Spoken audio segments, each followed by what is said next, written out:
Avant de démarrer cet épisode, petite précision que Florent souhaitait ajouter à notre épisode. Il remercie Distance Plus pour lequel il était parti faire ce trail, cet ultra trail dans le Val d'Aran. Merci beaucoup à eux de lui avoir permis de faire cet événement et surtout de pouvoir nous partager aussi rapidement cette expérience de vie qui fut sacrément intense. Vous allez le découvrir et l'écouter. J'en profite pour faire un petit coucou à Nicolas Fréret. Nicolas qui, si vous ne le connaissez pas, est l'hôte, l'animateur du podcast La Bande à des Plus, que je vous recommande vivement d'aller écouter, toujours de très chouettes épisodes. Voilà, petit coucou à Nicolas, et puis moi je vous souhaite un très bon épisode. Et voilà, bon sinon comment ça va Bah écoute, ça va bien, un petit peu fatigué parce que je suis rentré hier soir dans notre très chère et tendre Bretagne un peu tard, donc voilà, beaucoup de route hier pour rentrer des Pyrénées, mais sinon tout va bien et je suis en vacances encore, donc il n'y a pas de raison que ça aille mal, même si quand tu es à ton compte, tu le sais bien, les vacances c'est des fois un peu relatif. Exactement, alors en fait on échangeait en début de semaine, là on enregistre le 11 juillet, et on enregistrait, c'était même hier ou avant-hier, ouais, avant-hier, non hier on échangeait, et puis tu me disais que tu rentrais justement du Val d'Aran, et que ça avait été un petit peu compliqué, comme tu viens sur le Grand Raid du Finistère, tu me disais j'espère qu'on n'aura pas la même météo, puis je te dis mais qu'est-ce qui s'est passé, tu me commences à me raconter, et puis là je te dis mais attends, mais c'est un truc de fou là qui vient de t'arriver, il faut que tu me racontes ça en podcast, et puis que tu partages ton histoire, ton expérience. Alors déjà, comment est-ce que tu as découpé ton année, et qu'est-ce que cet ultra sur le Val d'Aran, UTMB, quel était l'enjeu pour toi sur cet événement? Alors, il y a un peu deux questions en une, donc je vais prendre dans l'ordre. Donc, comment j'ai découpé mon année? Cette année, moi, je voulais faire l'UTMB, mais bon, comme chacun sait, à moins d'être dans les élites mondiales, on passe par la loterie et j'ai pas eu cette chance d'être tiré au sort.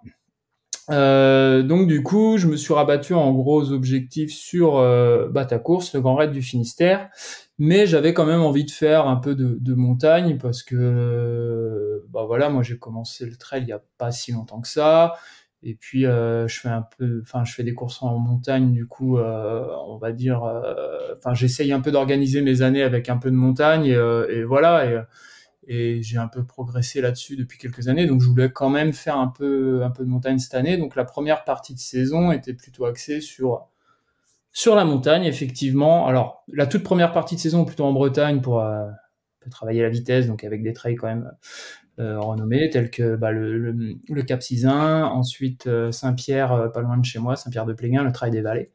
Et puis après, je suis passé vraiment sur de la montagne avec, je voulais faire ça cette année. Pour une fois, j'avais un peu réfléchi, j'avais pas pris les courses n'importe comment.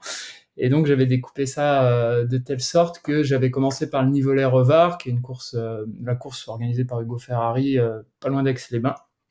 Un 55 km avec 3000 de D+. Ensuite, il y avait la Maxi Race, donc 88 avec 5000, où on augmentait un peu. Et j'avais sélectionné le Val d'Aran, on va dire, pour terminer ce cycle-là, pour plusieurs raisons. Déjà parce qu'il était bien positionné, pas trop près du Grand Raid du Finistère, parce que voilà, moi enchaîner les ultras, c'est pas, voilà, il y en a qui arrivent, moi c'est pas comme ça que je vois la chose. Et la deuxième chose qui était intéressante avec cette course, il y a plusieurs choses d'ailleurs, c'est que déjà c'est une course by UTMB, donc tu sais à peu près où tu mets les pieds, ça reste dans le circuit UTMB. Après, des critiques, il y en a sur le circuit UTMB, mais moi je pense que ça reste quand même, voilà, tout le monde a envie de faire des courses by UTMB, ça reste vraiment des beaux événements. Donc il y avait cette raison. Il y avait la deuxième raison qui était que c'est une course qui permet de cumuler, c'est ce qu'on appelle sur le circuit une major, c'est-à-dire qu'elle permet de cumuler 8 running stones. Les running stones, c'est quoi? C'est des chances d'être tiré à la loterie pour l'année suivante pour participer à la Mecque, l'UTMB. Donc ça, c'était intéressant de mon point de vue. Et là où sur les autres courses du circuit, les 3 premiers sont qualifiés directement, sur le Val d'Aran, c'est les 10 premiers. Donc je m'étais aussi dit qu'on ne sait jamais, voilà, même si cette année la course était plus relevée, on sait comment un ultra ça se passe. Un peu comme dans le foot, un petit club, s'il y a un gros devant pêche, je serai là pour prendre sa place. Donc je m'étais dit ça, que voilà, il y avait des choses à jouer sur cette course-là. Et la dernière chose, c'était que c'était les Pyrénées, je connaissais pas, et que voilà, j'avais envie de découvrir ça, et ça reste quand même un gros morceau, donc je voulais voir si j'étais capable de le passer, puisqu'il fait 163 km et quand même 10 000 mètres de dénivelé positif. Et donc négatif. Voilà.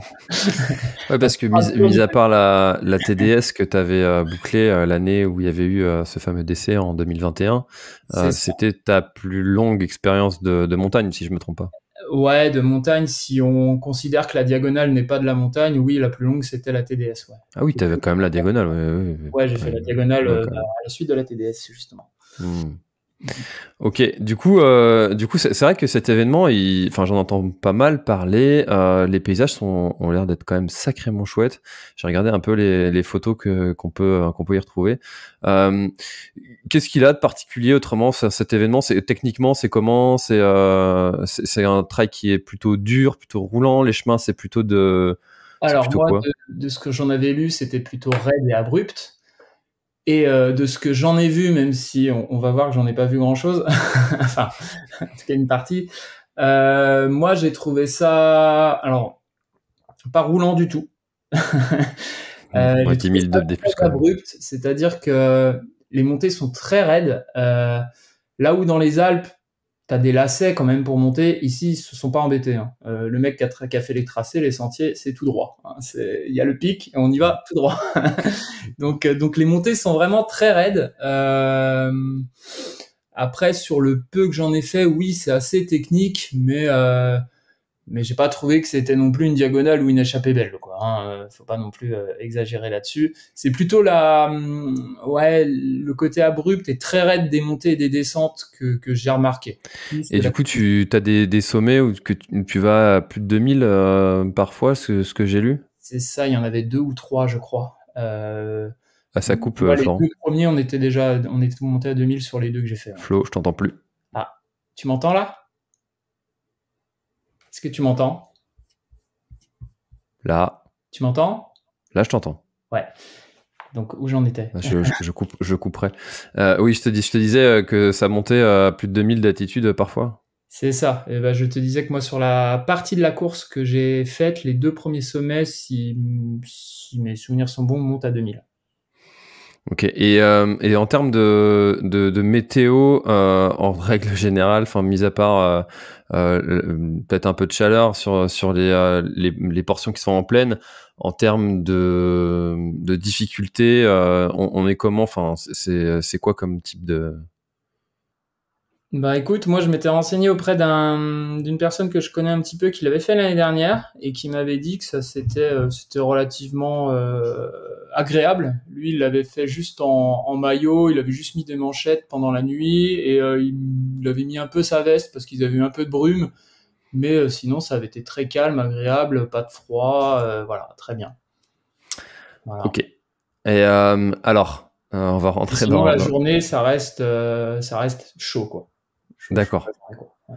Ok, donc c'est un ultra qui reste un ultra de montagne de plus de 160 km, 10 000 de D+, donc qui est exigeant par rapport au terrain, avec des pentes très raides, mais qui reste un ultra qui reste accessible avec un nombre de ravitaillements suffisant, des conditions météo pas non plus dantesques.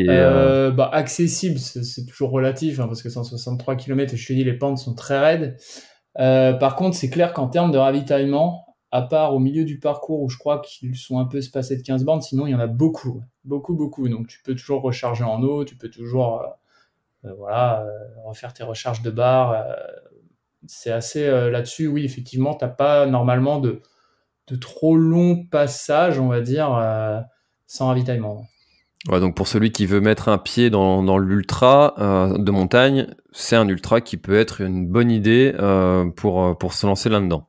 Je sais, ça, je dirais peut-être pas ça quand même. Parce qu'une fois de plus, les pentes sont très raides et quand on dit 10 000 de positifs, il y a aussi 10 000 de négatifs. Et clairement, les quadriceps prennent très cher dans les descentes. Donc moi, si on se lançait dans l'ultra, tu vois, je choisirais plus des courses qui sont peut-être un peu plus courtes, mais style Lavaredo, où les pentes sont beaucoup plus douces. Enfin, je l'ai fait l'année dernière. Et qui va être quand même beaucoup moins traumatisant. Là, je pense que pour aller au bout du Val d'Aran, il faut quand même être bien préparé. Ok. Donc ça veut dire que le public qui va sur le Val d'Aran, c'est un public de trailer qui est quand même expérimenté et qui a déjà une petite expérience derrière lui. Ouais. Alors du coup, toi, comment est-ce que tu l'avais abordé cette ultra et comment est-ce que tu l'avais vraiment bien préparé? T'étais vraiment, tu te sentais en forme? T'étais au taquet? Faut rappeler, on l'a pas dit Ouais, hein, au début de l'épisode, mais tu fais partie des meilleurs trailers bretons, on peut le dire. Donc pour que les auditeurs connaissent un petit peu ton niveau. Donc vas-y, dis-nous comment tu l'avais préparé. bah, comme je te disais, j'avais fait un programme de course plutôt axé montagne là sur 2-3 mois. Contrairement aux autres années, j'avais pas fait de stage en montagne à côté parce que je pouvais pas, tout simplement. Sinon, comment je l'ai préparé bah, habitant en Bretagne, ça a été beaucoup d'entraînements qu'on appelle navettes, hein, avec des allers-retours dans des côtes, du renforcement musculaire à base de squats, de chaises, ce genre de choses. Et, euh, et cette année, j'ai aussi un petit peu réduit, on va dire, la course à pied, fait beaucoup plus de vélo pour garder du volume et éviter les blessures ou de trop traumatiser le corps parce qu'avec les années passant, je vois que des fois, voilà, hein, à force de courir, ça peut faire mal aux jambes. Il y a des petites choses qui apparaissent au niveau des tendons, ce genre de choses. Hmm. Donc voilà, et plus ça va, plus j'essaye d'ailleurs d'intégrer le vélo, qui en plus me plaît bien et qui clairement traumatise beaucoup moins, quoi. Donc voilà, après ça a été des grosses semaines. Moi en moyenne, je m'entraîne entre, on va dire, une quinzaine d'heures par semaine, ce qui est déjà beaucoup. Et là, alors le gros de ma prépa était fait plutôt avant la Maxi Race. Entre la Maxi Race et le Val d'Aran, c'était plutôt, on va dire, entre guillemets, de l'entretien. Mais avant la Maxi Race, oui, j'ai dû passer des semaines à 25 heures à peu près. Bon, la vache. Ah oui, ça fait quand même des belles semaines.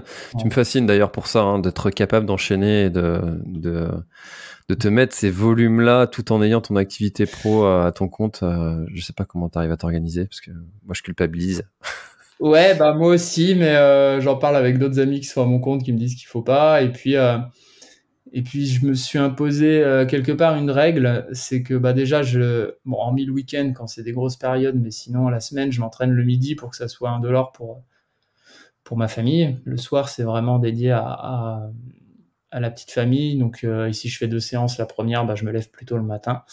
Et en fait, pour moi, je veux que la course à pied, ça soit pas le plus important dans ma vie, mais dans mon planning, si tu veux, c'est un peu la chose que je positionne tous les jours. J'ai un créneau fixe tous les jours, en premier, parce que je me dis que si je le fais pas, en fait, tu vois, ça passera toujours au second plan.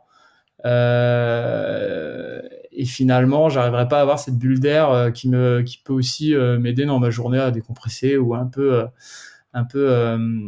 penser à autre chose. Donc du coup, je m'organise comme ça. C'est pas la chose la plus importante, mais c'est quand même ce que je positionne en premier pour pas me dire je le ferai demain, je le ferai demain, je le ferai demain, comme plein de choses dans la vie que voilà, on dit qu'on fera un jour et qu'on fait jamais. Donc voilà, même si c'est pas principal, c'est quand même le truc que je positionne en premier pour être sûr de l'avoir, quoi. Bah, c'est vrai que c'est un conseil qu'un autre entrepreneur, Jackie Gastesso, du Mm. team partner que tu connais bien, m'avait partagé. Et c'est aussi ce qu'il fait. Il va faire sa marche course tous les matins et c'est le premier truc qu'il fait dans sa journée. Mm. Donc oui, c'est vrai que c'est un bon conseil à donner. Alors du coup, départ de ce Val d'Aran, 16 heures, c'est une heure particulière pour partir, je trouve. Enfin, souvent c'est tôt le matin ou minuit, mais 16 heures, si, bon, si, le C'est grand comme du Finistère, tu me l'UTMB. diras, c'est 17 heures. Ouais. Ouais, ouais, milieu d'après-midi, c'est une heure un peu bizarre. Et du coup, ça se passe comment ce départ? Bah, le départ est vraiment bien. Alors là, il faisait chaud au départ, il y avait 32 degrés, je crois. Mais ouais, bah, c'est le départ d'une course UTMB, hein. J'ai fait le départ du Lavaredo, c'est pareil, c'est-à-dire que la petite ville, donc ça se passe, le départ est à Viella, et sur cette course-là, parce qu'il y a plusieurs courses dans l'événement, mais le gros, le 100 miles, le départ est à Viella, et l'arrivée est à Viella, donc c'est une course en boucle. Et donc Viella, c'est une station de ski, enfin en tout cas une ville connue pour ça en Espagne, qui peut ressembler, on va dire, ouais, peut-être un petit peu Chamonix, Courchevel, Cortina. Donc c'est une ville assez réputée pour ça en Espagne. Et donc, bah voilà, il y a plein de monde dans les rues. Bizarrement, c'est que la troisième édition, mais vraiment, on sent que là-bas, ça plaît parce qu'il y a beaucoup de monde au départ. Après, bah, le reste, t'as 3 speakers qui mettent une ambiance de dingue avant le départ. T'as l'hymne de la course qui est le même que finalement l'hymne de l'UTMB. Donc t'es bien chauffé à blanc avant de partir. Et donc, bah, une fois parti, voilà, hein, t'es poussé par la foule et tu fais d'abord un petit tour dans la ville, 1 kilomètre à peu près. Voilà, pour te chauffer et puis pour faire plaisir aussi au public qui est venu en masse. Et au bout d'1 kilomètre, bah, les choses commencent sérieuses puisque tu enchaînes directement par un 1200 mètres de dénivelé positif. Donc voilà, t'as pas trop le temps de réfléchir en fait. Ouais, je vois ça, là, je suis sur le profil, Ouais, ça a l'air de monter direct, c'est parce ça. que sur 10 bornes, là, tu te tapes déjà, enfin, même pas 11 bornes, où est le premier ravito, t'as déjà une belle montée, la descente derrière, elle a l'air d'être bien raide, et Ouais, après, ça a l'air d'être un peu plus calme, et hop, ça repart. exactement. Et bah écoute, on va tuer le suspense, c'est ce que j'ai connu. J'ai pas connu la suite, mais j'ai connu ça, ouais. Donc, comme tu dis, tu as une énorme montée qui doit se faire sur 7-8 bornes, je pense, où tu prends 1002. Et donc, tu as une descente assez raide, comme tu dis, qui t'emmène au premier ravito, après un passage plus roulant. Voilà. Et donc, bah, moi, pour ma part, l'idée, c'était toujours de partir quand même un peu vite pour se placer. Donc voilà, je suis parti, j'ai vite rejoint le groupe de tête devant. Sachant que ça allait pas très vite, mais c'est normal, hein, pour un 160 bornes, tu vas pas non plus griller tes cartouches sur le premier kilomètre. Et je savais très bien que dans la montée derrière, j'allais réduire le rythme parce que j'avais sans doute l'expérience. J'avais décidé sur cette course de vraiment gérer le départ, d'y aller vraiment mollo et de laisser passer la nuit et de voir le lendemain où on en est. Parce que bah, maintenant, c'était le 3e 100 miles que je faisais, mais ça fait 4 ou 5 ultras. Et j'ai vu que généralement, bah, à mi-course, comme je dis souvent, tu gagnes 20 places sans avoir doublé personne parce que ça craque tellement devant que voilà, ça sert à rien de s'enflammer avant en fait. Donc l'idée, elle était là, c'était juste de me placer au départ sur le premier kilomètre et puis après de prendre un rythme vraiment pas lent, mais un rythme de gestion, on va dire, et d'économie. Et d'avoir cette fameuse phrase de Germain Granger en tête, l'ultra c'est un sport de radin, c'est celui qui est le plus radin qui gagne. Voilà. J'aime bien cette... Je l'avais jamais entendu celle-là, mais ça me surprend pas que ce soit lui qui l'ait dit. Ouais, Ah, d'accord, ok. Ah, elle est pas mal. Faut que je la retienne. Ok, et du coup, alors, après, t'as pu reprendre la seconde montée ou il y alors, a eu le drame avant? eh ben, le drame, il s'est déroulé avec on va dire une entrée, une mise en bouche, et puis après on a eu le plat de résistance. Donc cette montée, bah, elle se passe bien. Et arrivé quasiment tout en haut, j'ai encore le groupe de tête en visu qui doit être à 300-400 mètres. Voilà, donc je me dis que même en ayant géré, ça se passe bien. Puis là, des petites gouttes commencent à arriver. Bon, j'en vois qui mettent la veste. Moi, je la mets pas encore. Arrivé en haut, je sens des rafales vraiment, arrivé vraiment au bout du sommet. Donc, je pense qu'en fait, on était sur le versant qui protégeait. Je sens vraiment des grosses rafales de vent. Donc là, je dis, je vais mettre ma veste. Donc déjà, je mets 5 minutes à la mettre de peur qu'elle s'envole. Ah oui, quand même, ouais. Okay. Ah ouais, vraiment. Et là, du vent, mais très fort, une grêle qui te fouette, qui arrive. Je voyais des éclairs un peu partout. Bon, je me dis, j'ai jamais connu un vrai orage en montagne, ça doit être ça. Voilà, ça me paraît bien violent quand même, mais bon, ça doit être un orage de montagne sans plus. Je vais pas m'affoler. Donc, arrivé tout en haut, tu fais après 1 ou 2 kilomètres sur les crêtes, mais ça tombait vraiment bien. Et puis la grêle fouettait, quoi. Donc, je me dis, putain, c'est quand même sévère ici, hein. Ça rigole pas. Voilà. Et puis ça se calme. T'es à 2000 d'altitude, là, hein, c'est ça? À 2000 d'altitude, donc je Il commence fait un froid petit un peu peu quand aussi. même à avoir un peu peur. Enfin, tu vois, en plus, comme je te dis, moi, enfin, comme toi, hein, je suis pas montagnard, donc tu te dis, bon, c'est comme violent. Donc je te dis, on fait 1 ou 2 kilomètres sur les crêtes de mémoire, et puis ça se calme, et puis on commence à descendre. Bon, avec ce qui était tombé, autant te dire que les descentes, déjà, moi, je suis pas je suis un piètre descendeur, hein, voilà. Donc là, cette descente-là, je l'ai vraiment fait tranquille parce que le sentier était vraiment trempé et je voyais que ça me doublait dans tous les sens, mais c'était même un sketch. Hein, devant, c'était du ventre glisse. Hein, t'en avais qui descendaient sur le ventre, d'autres sur les fesses, Je dis ok, moi je vais descendre tranquillement, on est au 11e kilomètre, on va pas commencer à s'énerver, ça sert à rien de prendre des risques maintenant, hein, la course elle est très très longue. Et donc je descends aussi bien que je peux cette descente d'ailleurs plutôt dans les herbes à côté que sur le sentier, hein, parce que ça glissait moins. Voilà. On arrive en bas sur la partie, on arrive donc au ravitaillement. Voilà, l'orage s'était calmé. Même limite, le soleil recommençait à repercer, commençait à refaire chaud. Donc le ravitaillement, moi je le fais en mode express et puis je repars. Bon, le sentier était devenu très boueux. J'en voyais beaucoup qui essayaient de courir à côté. Bon, je me suis mis dans un mode course de Bretagne l'hiver, un type Ménestrail, autant aller dans les flaques directement. De toute façon, voilà. Et donc ça se passe bien. Sur cette partie roulante, je rattrape pas mal de monde. Je sais plus combien de temps dure la partie roulante. Après, de mémoire, il y avait une autre descente qui était raide, mais plutôt en forêt, donc qui était plus sèche, on va dire, qui avait moins subi l'orage. Bon, pareil, je prends pas de risque, hein, parce que au-delà de se faire une blessure, il y a aussi les quadris qu'il faut préserver. Enfin, moi, j'ai connu à la TDS le fait de même plus pouvoir marcher dans les faux plats descendants tellement j'avais mal. Donc maintenant, au début, je fais attention. Donc voilà, tout se passe bien. Et puis arrive cette seconde montée, le début. Donc c'est pareil, je monte à mon rythme, je reprends pas mal de monde. Donc là, tu es à 25 km à peu Ça y près. est, la course, elle a commencé. On a pris un orage. Maintenant, la nuit va arriver. Il faut gérer la nuit et puis on verra demain. Là, dans 2-3 heures, je rejoins Emilio pour la première grosse base de vie. Tout va bien en fait. Voilà, on a pris un bon grain, un bon orage, mais c'est passé, c'est derrière nous. C'est ce que je croyais. Donc là, deuxième ravito, tu le passes. Tu es à déjà 25 km de course. C'est ça. Et donc là, tu prends un pétard qui t'amène à presque 2005 d'altitude. C'est ça. On est à donc 21 km de course. On doit déjà faire pas loin de 2000 mètres de dénivelé, peut-être plus même. Et donc là, on commence la deuxième grosse ascension qui commence en sous-bois, donc tout se passe bien. On grimpe. On arrive sur les sommets, on grimpe. Et puis là, il fait chaud, hein. Moi j'ai chaud. On continue de grimper. Et puis je vois un premier bénévole arriver à peu près à 200-300 mètres du sommet qui me dit « Mets ta veste ». Je lui dis « Mais bah non, j'ai pas envie de mettre ma veste, j'ai chaud. Pire, je vais la mettre là-haut. » Enfin, je comprenais pas. Je vois une deuxième bénévole qui descend, qui me fait un grand sourire, qui me redit « Mets ta veste ».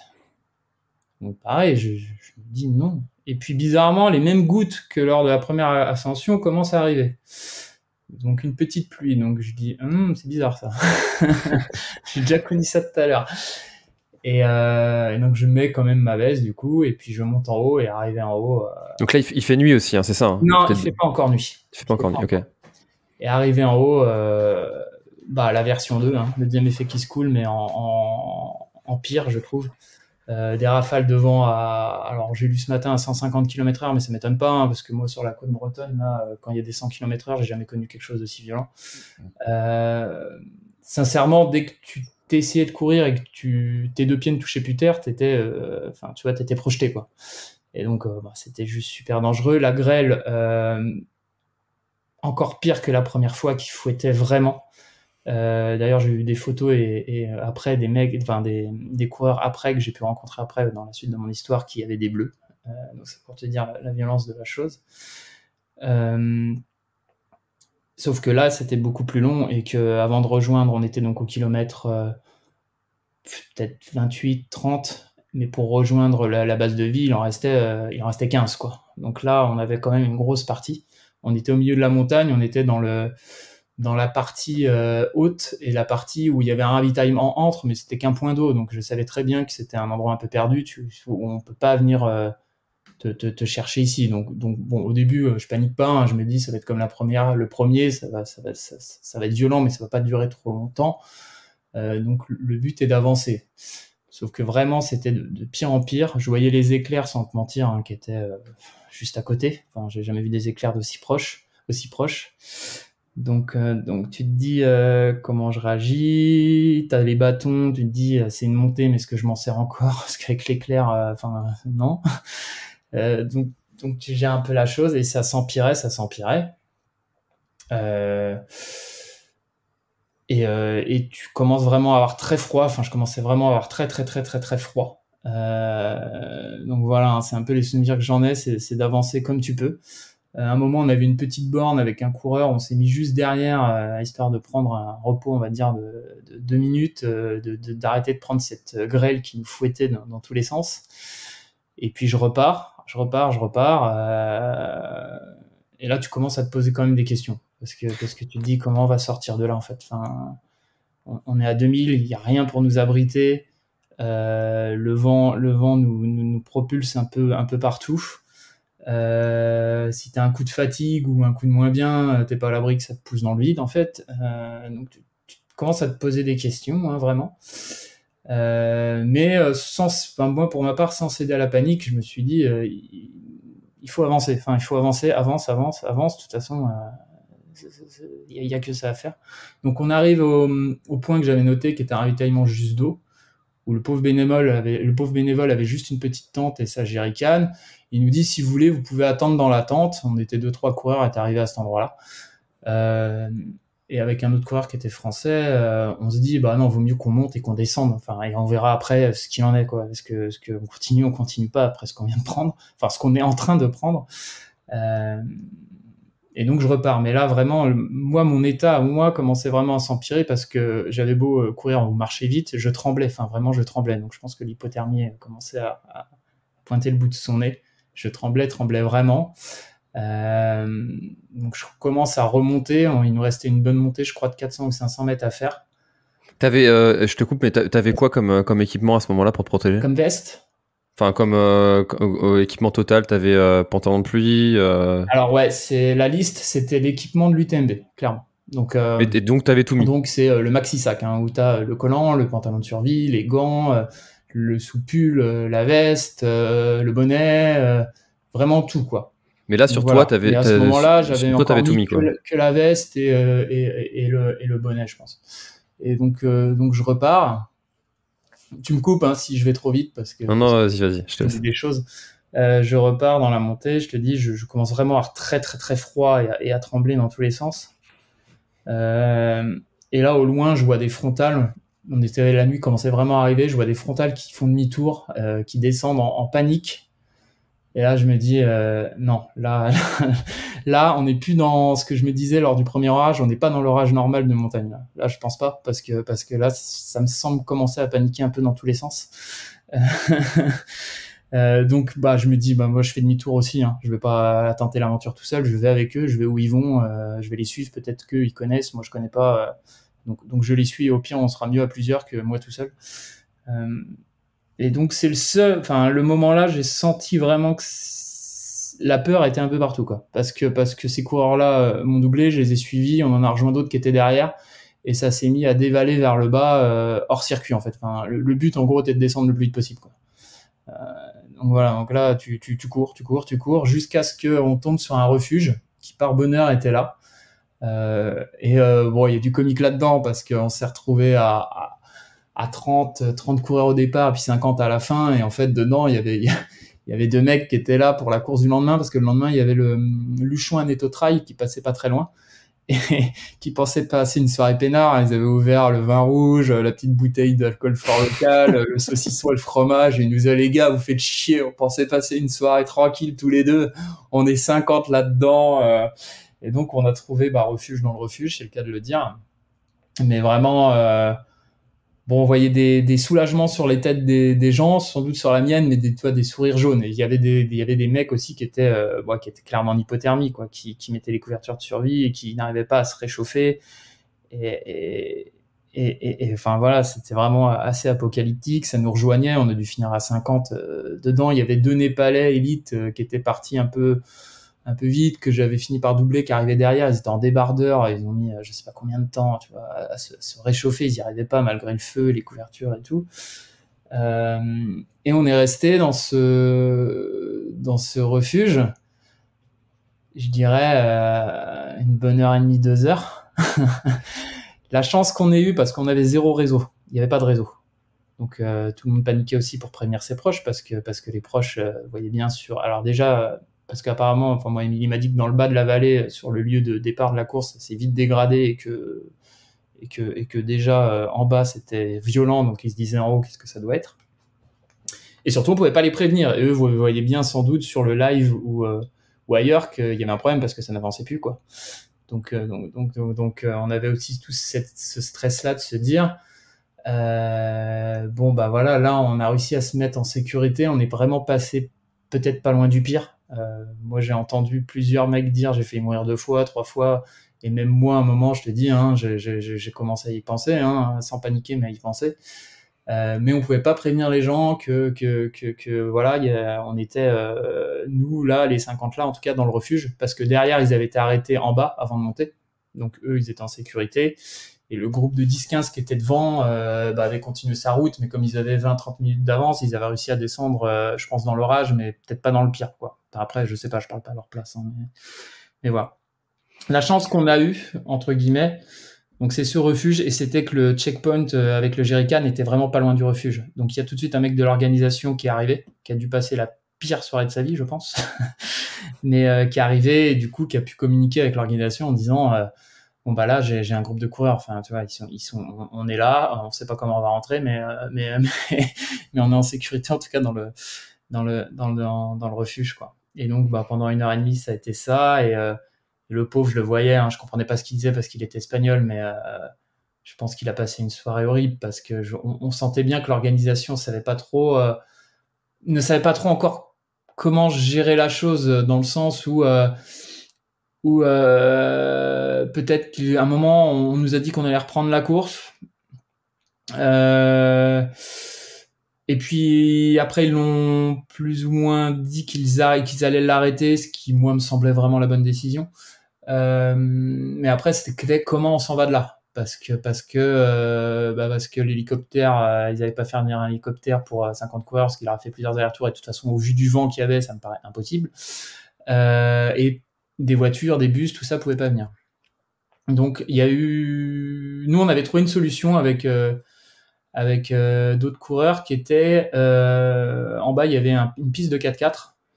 Et on en avait parlé avec les mecs du refuge, et ensuite il suffisait de suivre un chemin, et on n'était pas très loin de Luchon. Moi quelque part ça m'arrangeait parce que je résidais là-bas, donc on s'est dit on va descendre, il va y avoir 3-4 km pour arriver à Luchon, voilà, il ne reste plus qu'à descendre ça et puis c'est fait. Sauf que l'organisation, et ça je le comprends, n'a pas voulu qu'on fasse ça parce qu'on quittait le territoire espagnol, et je pense qu'après, tu dois mieux savoir que moi, hein, mais en termes d'assurance et tout, il pouvait y avoir des soucis parce qu'on était en France, on n'était plus en Espagne, donc voilà.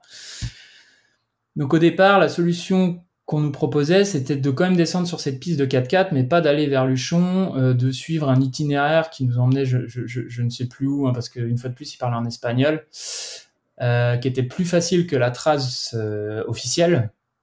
Le seul souci, et c'est ça qui les a fait, je pense, changer d'avis, c'est qu'il y a des coureurs qui ont dit ok, sauf que là, il fait nuit, on est en montagne, on connaît pas la montagne, des sentiers, il y en a plein, quoi. Donc si on arrive en plus à se perdre en bas, ça va être encore plus le bazar. Alors, j'ai cru comprendre aussi à un moment que les accompagnateurs devaient nous accompagner, mais bon, ils voulaient pas courir, ce que je comprends, et nous, on voulait pas passer 3 heures à rentrer ou 6 heures, tu vois. Donc le dilemme était là, et au final, ce qu'on nous a proposé, qui au début nous a un peu pas miné le moral, mais c'est dur de s'y remettre, c'est de suivre la trace officielle, parce que là ils avaient vraiment confirmation que l'orage était passé et qu'il n'y aurait plus rien. Donc au bout de 2 heures, c'est ce qu'on a fini par faire. Il nous a tous bipé pour que le suivi puisse voir qu'on était là, qu'on repartait.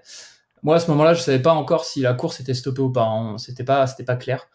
Émilie, dès qu'elle a pu capter, m'a appelé et m'a dit nous on a des infos, c'est stoppé, donc voilà. Mais de toute façon, moi je comptais plus, enfin pour moi la course elle était terminée. Tout ce qui m'importait c'était de retrouver ma famille, et puis voilà, des courses il y en aura d'autres. Donc voilà, et donc on est rentré par le chemin officiel qui était quand même assez compliqué. Et là clairement ça a été long, hein, ça a été long. Les sentiers étaient devenus, alors je te parlais du Ménestrail tout à l'heure, hein, pour ceux qui connaissent les Bretons, sauf que là c'était vraiment un vrai Ménestrail, mais avec des pentes à 20%, donc autant monter qu'en descente, tu peux imaginer le peu d'adhérence qu'on avait. donc voilà, il y avait quand même des mecs qui s'était toujours pas réchauffé, donc les secours montaient et rattrapaient des mecs en hypothermie dans les sentiers. Enfin, c'était... Tu te dis, souvent on entend quand on n'est pas montagnard, hein, moi j'ai souvent entendu la montagne c'est très dangereux, ce que je crois, hein, mais et puis des fois t'entends des accidents et tu te dis mais comment ça peut arriver? Bah là maintenant je vois comment ça peut arriver très vite en fait. Enfin tu peux vite être pris au piège quoi. Et donc voilà, et donc bah pour terminer l'histoire, on a fini par réussir à descendre, non pas à la première base de vie, mais jusqu'au col du Portillon, qui était un petit ravitaillement avant. Ils nous ont même pas laissé aller jusqu'à la base de vie, ce qui était une bonne décision aussi, mais parce qu'au départ on devait aller jusqu'à la base de vie. Et là ils nous ont arrêté au Portillon, il y avait des bus qui enfin nous attendaient quoi. Donc voilà, et la course, bah là on a eu confirmation que la course était terminée et ce qui était, enfin moi c'était un soulagement, hein, clairement. J'ai vu des coureurs arriver longtemps après moi qui râlaient que la course ne continue pas, mais moi j'ai envie de leur dire, on est vraiment passé à côté de je pense, quelque chose qui aurait pu être bien plus dramatique, donc soyons heureux d'être là. Voilà, la décision et pour moi était la bonne, et donc voilà, et donc moi, Émilie est venue me chercher directement au col du Portillon, et le reste des coureurs, il n'y a pas eu d'accident, et Dieu merci, il n'y a pas eu enfin apparemment, hein, en tout cas au jour d'aujourd'hui, tout le monde semble aller bien de ce que j'ai lu, et donc tout le monde est rentré en sécurité à Viella, et c'était bien là l'essentiel. Mais c'est une aventure c'est dur de vraiment raconter ce qui s'est passé là-haut et de vraiment le faire sentir aux gens en fait, parce que tu te retrouves, enfin moi c'était ma part, tu te retrouves un peu dans un instinct animal, enfin tu penses plus à rien, la seule chose c'est de t'en sortir, c'est d'avancer quoi. Enfin c'était juste ce que j'avais en tête quoi. Moi en tout cas c'était que ça quoi. Voilà. Alors justement, j'aimerais que tu nous racontes qu'est-ce qui se passe. Alors tu es resté vous êtes resté pendant 1 heure et demie dans ce refuge. Est-ce que il y a un espèce de microcosme qui se crée avec le gars qui fait des blagues pour se rassurer parce qu'en réalité il flippe. Il y a le mec qui est au courant de tout. Il y a le mec qui est en stress. Il y a le mec qui qu'est-ce qui se passe dans ce refuge? Bah, t'avais un peu tous les profils. Au début, tu sens plutôt le soulagement. Donc, tout le monde, je te dis, a des sourires jaunes, mais tu vois les visages qui se détendent. Et puis après, la nature humaine reste la nature humaine. T'as tous les types de profils qui arrivent. T'as les mecs qui paniquent. T'as les mecs qui s'énervent parce qu'ils attendent. T'as les mecs qui savent mieux que l'organisation. T'as les mecs, t'as de tout, quoi, en fait. Donc, mais tu sens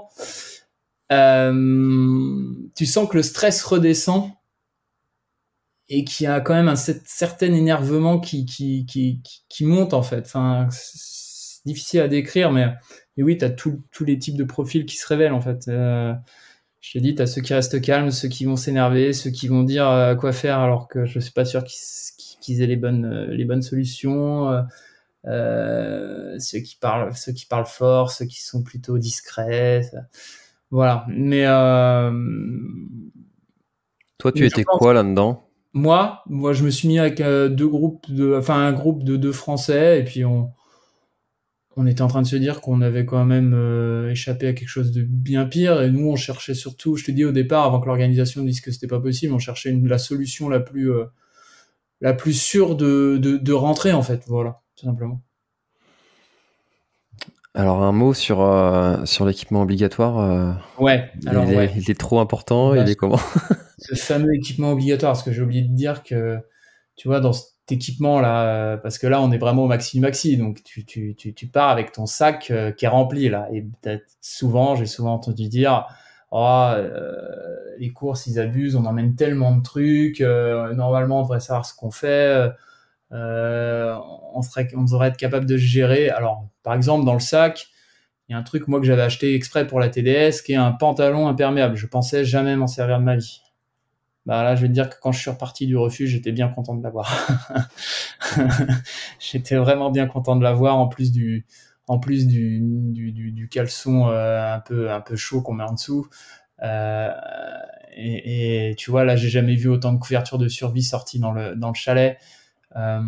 donc moi, je sais que je dis pas que je râlais, mais comme tout coureur, c'est toujours chiant de partir avec un sac blindé, mais plus jamais je critiquerai du matériel obligatoire parce que là, j'ai vu clairement il y a une utilité et que ça peut te sauver en fait. Mais déjà maintenant, quand j'allais m'entraîner en montagne, je partais jamais sans, tu vois, sans couverture de survie, tout ça, parce que j'avais quand même entendu des histoires que ça peut arriver très vite, et là, je l'ai vécu, et donc non, enfin, moi, si j'ai un conseil à donner, en tout cas, quelque chose à dire aux gens, c'est ne râlez pas sur le matériel obligatoire.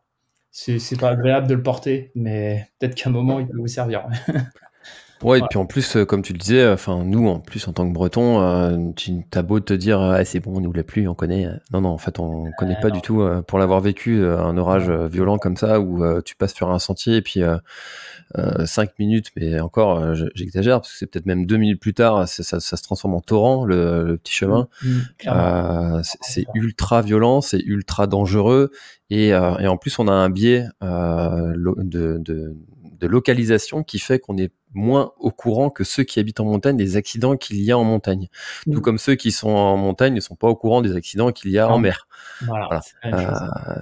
Donc c'est un biais. C'est la même chose, c'est qu'ici, quelqu'un d'ici, s'il voit qu'il y a un courant énorme, enfin, il va pas partir, tu vois. Et bah, en montagne, je pense que c'est pareil. Ou alors, tu pars avec tes précautions. Enfin, tu vas pas partir sans gilet de sauvetage. Voilà. Exactement, Bah, exactement. en montagne, finalement, c'est la même chose. Et comme tu dis, moi, il m'est arrivé ici, et c'est pas très intelligent, mais de faire des sorties sur le GR où tu avais des vents à 80 km/h, peut-être 90. Mais là, enfin, c'est rien par rapport à ce que j'ai vu là-haut, quoi. Voilà. Alors justement, qu'est-ce qui se passe dans ta tête pour ne pas céder à la panique? Alors tu le disais, tu avais un petit peu cet instinct animal d'aller juste te réfugier, de te mettre en sécurité, mais qu'est-ce que tu te disais dans ta tête pour je sais pas, garder foi, garder finalement le moral Bah, je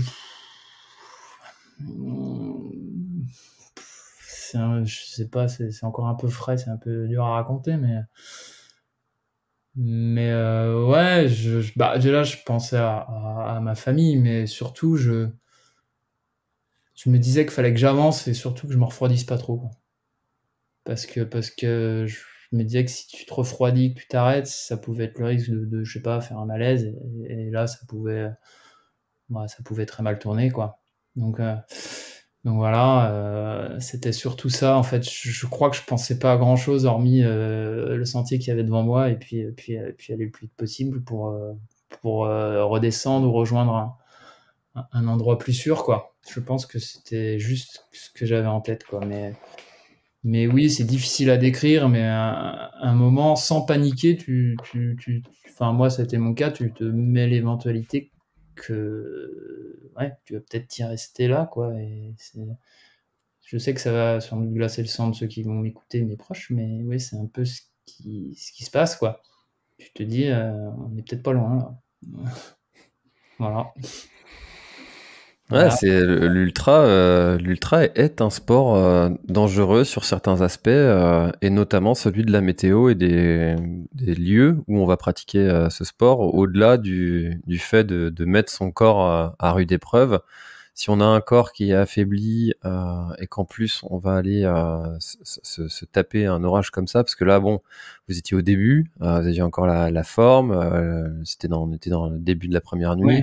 Mais aussi, ouais. imagine la même chose avec des jambes flinguées, une nuit blanche, voire deux. Ah Euh, bah, c'est différent. clairement, hein, enfin. Comme tu dis, la nuit était pas encore tombée, et ça aussi c'est une chance, parce que moi je me serais pas vu faire ça en pleine nuit, même si on avait été qu'à la moitié de la course. Enfin, et comme tu dis, moi j'ai de la chance d'être assez résistant, mais quelqu'un qui fatigue vite parce que tu luttes, hein, c'est un peu comme quand tu luttes contre le courant ici ou contre les vagues, tu fatigues. Là, tu luttes contre de la grêle, tu luttes contre du vent, tu lâches beaucoup de cartouches au final. Donc oui, t'es pas à l'abri d'être très vite épuisé, comme je te dis. C'est pour ça que moi j'avais qu'en tête d'avancer, peu importe le moyen, mais voilà, mais pour t'évoquer aussi la violence du vent, je sais pas si tu as vu le résumé de Julien Charrier, donc il devait être 20-30 minutes, peut-être un peu plus de vent. Lui en plus il est grand, il disait qu'il s'allongeait dans le sentier pour éviter tu vois, de se faire emporter. Donc vraiment, Ouais, non, voilà. Bon, écoute. Et alors là, on est peut-être un petit peu tôt pour le dire, mais parce que c'est encore très frais, ça fait Ouais. 3 jours. Mais est-ce que tu penses que tu auras une appréhension au prochain trail montagnard que tu vas aller faire et si oui, qu'est-ce que tu penses faire pour remédier à ça? Alors, j'ai pas entendu le début de la question, ça a coupé. Est-ce que j'aurai un orage, tu dis? Je disais, comment est-ce que tu penses appréhender le prochain trail montagnard que tu vas aller faire? Est-ce que Que je tu penses ferai? avoir voilà, est-ce que tu penses avoir une appréhension?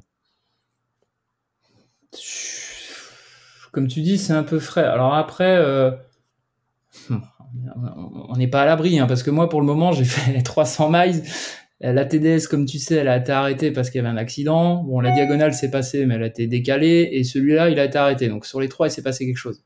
Après, quand je lis le résumé de Julien Chaurier, il dit qu'il a jamais connu un orage aussi violent. Donc je me dis qu'il y a une chance sur 1 million que ça me réarrive, cette chose-là. Alors après, ça peut réarriver. Hein. C'est comme au loto, t'en as qui gagnent 2 fois. Hein, mais comment j'apprendrai la chose? Je pense que c'est comme quand dans une course tu tombes, en fait. Enfin, faut pas trop y penser parce que sinon derrière c'est foutu. Je pense qu'il faudra essayer de faire abstraction de ça. Enfin, si t'y vas en ayant la peur n'évite pas le danger. Moi, j'aime bien cette phrase. Si t'y vas en ayant peur, enfin, moi c'est ce que je dis toujours à mes enfants aussi. Hein, tu peux être gravement blessé ou même mourir en tombant de ton lit. Hein, voilà, donc je pense que le prochain, j'essaierai d'oublier ça et plutôt de m'en servir si jamais je me retrouve dans une situation à refaire, peut-être refaire, mais même peut-être en mieux les choses que j'ai faites là pour m'en sortir. C'est-à-dire pas partir à l'aventure tout seul. S'il y a des coureurs qui font demi-tour, c'est les suivre. Pour le coup, ils descendaient comme des fous. Après, j'en ai parlé avec eux. Il y a des mecs montagnards, ils m'ont dit bah oui, quand il y a un orage, en gros, faut le fuir, donc faut descendre, peu importe quel moyen et quel chemin. Voilà, c'est plutôt ça, c'est de garder les bons réflexes. En tout cas, garder les bons réflexes. Je sais pas si j'ai des réflexes parce qu'une fois de plus, j'habite pas en montagne, mais oui, ce sera ça, d'être intelligent et surtout de pas vouloir faire le guerrier ou le kakou ou celui-là qui va être plus fort que les autres dans ce genre de situation, quoi. Voilà. Quels sont tes apprentissages tes apprentissages tes apprentissages sur toi-même que tu as pu avoir Là, grâce à ça? bah écoute, sur ma pratique globale du trail, déjà depuis le début de l'année, c'est peut-être parce que là j'arrive, mais j'avais envie de le faire de plus en plus par plaisir en fait, et de moins en moins, comment dire, peut-être un peu moins sérieusement, on va dire. Euh, et donc là, déjà l'année dernière, j'avais pris un gros coup sur la tête. Alors c'était pas du tout la même histoire, mais au Canada, j'avais abandonné. Alors je m'étais mis une pression folle, et puis ça n'avait pas marché. Je m'étais mis un gros coup sur la tête et je m'étais dit, finalement, s'imposer autant de choses. Alors je te disais tout à l'heure, je m'entraîne 15 heures, mais s'imposer autant de séances que t'as des fois pas envie de faire, ou de choses dans ta pratique qui te font pas trop plaisir et que tu fais seulement pour une pseudo-performance qui finalement sera très vite oubliée, que ce soit par toi ou par les autres, parce que c'est pas notre métier, et puis voilà. Voilà, finalement, ça m'a mis un deuxième coup sur la tête, et moi, ça fait 3 jours que j'y pense, et j'ai pas envie d'arrêter parce que j'ai encore envie de faire des courses, de vivre des belles aventures. J'aimerais notamment faire une fois l'UTMB, mais j'ai encore moins envie de me prendre la tête. Encore moins, encore moins, encore moins, quoi. Voilà, j'ai envie de faire du sport juste pour le plaisir, et puis de m'imposer des choses, et sur tous les aspects. Voilà. Peut-être aussi parce que, tu vois, une fois de plus aussi, j'ai 40 ans, et je sais que ça deviendra dur de toute façon en concurrencer la nouvelle génération qui arrive, et qui arrive de plus en plus tôt, mais après, ouais, s'il y a une chose que je me suis dit sur les sommets à un moment donné, c'est s'investir autant pour risquer sa vie comme ça, c'est peut-être pas la peine en fait. Voilà. Voilà.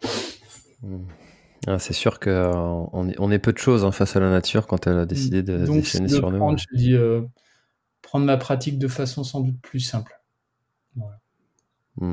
Voilà comment. C'est difficile hein, de trouver cet équilibre quand on a un peu cet aspect compétiteur quand même et de garder une préparation suffisante pour aller faire ces distances qui sont quand même exigeantes. Ouais, bah écoute, on verra, on verra, on verra. Je te dis ça se trouve sur le prochain, je m'entraînerai comme un dingue, mais là c'est plutôt ouais le mood dans lequel je suis. Et comme je te disais tout à l'heure, moi j'ai commencé la course il y a 4 ans et demi. En 4 ans et demi, j'ai connu donc bon le Covid qui est autre chose. J'ai connu un mort sur la TDS, j'ai connu la diag reportée, et là je connais ça, tu vois, ça fait beaucoup quoi. Tu vois, en peu de temps, ça fait beaucoup, donc oui, ça me fait prendre pas mal de recul quoi. Voilà. Tu ne serais pas un porte-poisse pour ce Bah, sport? sincèrement, François Pélan, que tu connais bien, m'a dit l'autre jour, t'as vraiment pas de chance, c'est pas possible. Je commence à flipper là pour le Grand Raid du Finistère. Tu Ouais, veux pas il m'a dit qu'il arriverait à rien, je lui ai dit, tu sais, je suis pas à l'abri du tsunami là. Non, non, il arrivera à rien. Bon alors justement le Grand Raid du Finistère c'est dans 2 mois. Ouais. Comment est-ce que tu vas aborder cette course avec ce terrain que tu connais bien? Ouais, bah déjà, on va dire que l'entraînement, il est quand même pas mal fait, il va falloir entretenir, mais bon, voilà. Euh, on remettra un peu au mois d'août, mais de façon sympa. Comment je vais l'aborder? Bon, déjà, j'ai très envie de le faire parce que effectivement, c'est un terrain que je connais bien, sauf que j'ai jamais été sur la presqu'île de Crozon, donc je suis un GR34, mais pas cette partie-là. Donc déjà, ça va être sympa. Je pense qu'il va y avoir en plus des coureurs de plutôt bon niveau. Donc voilà, donc l'idée, ça va être de faire une belle balade, de faire du mieux possible. De pas partir trop vite parce que je pense que ça peut être le piège sur ce genre de terrain. Et là, faut courir tout le temps. Hein. Je pense qu'il n'y a pas de longue montée d'1 heure et demie, hein, a priori. Sauf pour aller jusqu'au Ménézum. Voilà, donc ça va être surtout ça, mais je vais y aller pour faire quand même du mieux possible. Hein, voilà, et puis de le prendre, comme je te disais à l'instant, le plus en décontraction possible, ne pas me mettre de pression, et puis arrivera ce qui arrivera. Et comment je vais le préparer, bah, je te dis, je pense que cet été, du coup, je vais laisser un peu tomber le dénivelé, je vais beaucoup courir sur le GR. Peut-être pas avec des séances, tu vois, typées fractionner tout comme je le mettais avant, mais peut-être juste pour le plaisir et entretenir la caisse. On verra bien si ça marche ou pas. Et je compte quand même aller faire le tour de la presqu'île, peut-être au mois d'août en rando, tu vois, histoire de voir le parcours. Et puis, comme je suis une star pour me perdre, pour l'avoir en tête et éviter de me perdre le jour J. Voilà. Parce que comme il n'est pas balisé, ça me met encore plus de handicap. Et ben au moins s'il y a une tempête, on risque pas d'avoir un balisage qui s'envole, donc ça c'est. Ouais, donc voilà. Mais j'ai hâte d'y être, et puis après, l'année, je pense, sera plus ou moins terminée pour moi. Voilà. Eh ben écoute, merci Flo hein, pour ton partage de ton aventure, de ta mésaventure sur ce Val d'Aran. Est-ce qu'il y a quelque chose dont on n'a pas parlé et que tu aurais aimé ajouter à notre échange? Non, bah, si ce n'est que ouais, faites tous bien attention quand vous allez sur une course. On voit que tout peut arriver, en fait. Voilà. Parce que je suis quelqu'un souvent qui anticipe beaucoup de choses. Donc là, j'avais anticipé plein de choses sur cette course-là, mais j'avais pas anticipé ça, en fait. C'est Voilà. difficilement anticipable. Hein. Merci encore une fois Flo et puis pour finir de préciser, il s'agissait absolument pas de tirer à boulet rouge sur l'organisation qui a dû se sentir bien en panique et qui a sûrement fait tout ce qu'elle pouvait pour les coureurs. On sait pas qu'est-ce qui s'est passé en interne, donc il s'agit pas de les pointer du doigt, c'était pas du tout l'objectif de cet épisode, c'était surtout d'avoir les apprentissages de Flo pendant sur cette aventure et que ça puisse servir justement à d'autres si jamais ça vous arrive, ce que je ne vous souhaite bien évidemment pas. Ça fait toujours du bien d'avoir ces expériences, ces mésaventures des autres pour pouvoir progresser soi-même. Merci beaucoup Flo d'avoir partagé aussi vite ton Bah, ressenti sur. De rien. Une fois de plus, comme tu dis, moi, pour moi, de toute façon, l'organisation a pris la bonne décision d'arrêter la course parce que la vie des gens est plus importante. Et de deux, bah, j'ai accepté, ouais, même si c'est pas très simple 3 jours après de le faire, mais de partager ça parce que notamment pour tous ceux qui n'habitent pas là-bas, je me disais que ça pouvait servir et de raconter comment, ouais, ça peut très vite mal tourner, voilà. Donc, prenez soin de vous quand vous y allez, faites attention. Exactement, et ben, c'est un très beau mot pour conclure cet épisode. Prenez soin de vous, défiez-vous, mais prenez soin de vous surtout. Votre santé, vous n'en avez qu'une. Et puis, merci Flo, on se voit bientôt par Ouais, chez moi. avec plaisir. Allez, bye bye. Ciao. La vie des gens est plus importante. Et de deux, bah, j'ai accepté, ouais, même si c'est pas très simple 3 jours après de le faire, mais de partager ça parce que notamment pour tous ceux qui n'habitent pas là-bas, je me disais que ça pouvait servir et de raconter comment, ouais, ça peut très vite mal tourner, voilà. Donc, prenez soin de vous quand vous y allez, faites attention. Exactement, et ben, c'est un très beau mot pour conclure cet épisode. Prenez soin de vous, défiez-vous, mais prenez soin de vous surtout. Votre santé, vous n'en avez qu'une.